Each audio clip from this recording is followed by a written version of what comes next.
We've tested Mazda's top-selling CX-5 against pretty much every competitor in its class. And so far, it's come out on top in pretty much every comparison in which it's been entered.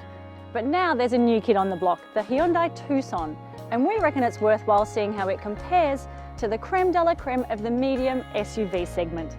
The CX-5 entered the Australian market in 2012. It was updated earlier this year with extra safety features and minor visual changes, but it is otherwise familiar to its predecessor.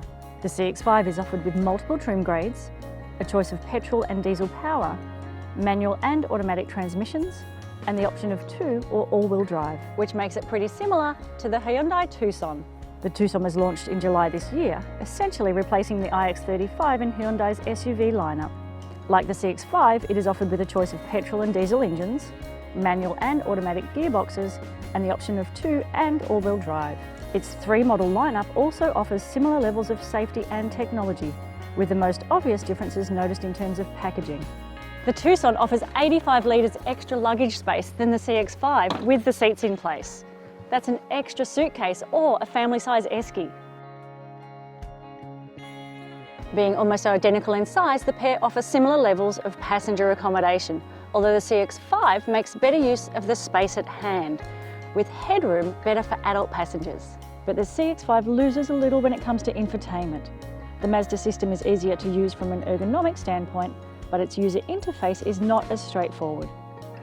The CX-5 and Tucson on test both feature 2-litre petrol engines, 6-speed autos and a front-wheel drive. But the Hyundai offers more power and torque, which is more noticeable than it should be on road. However, the steering does feel a little remote, lacking the engagement of the CX-5. Conversely, the Mazda is more efficient, and it features idle stop system to save fuel when you're stopped at the lights. It remains a confident car in corners too, with a very natural steering feel. A shame the gearbox has to be driven manually to extract the most from it. At around $30,000, our competitors are close on price, but it's the Hyundai that offers better value. Its longer warranty, more generous cap price servicing scheme, and free roadside assistance program are certain to appeal to the family buyers on a budget. Couple this to the Tucson's more polished ride, roomy boot and real-world fuel economy, and it's pretty obvious we have a new segment champion.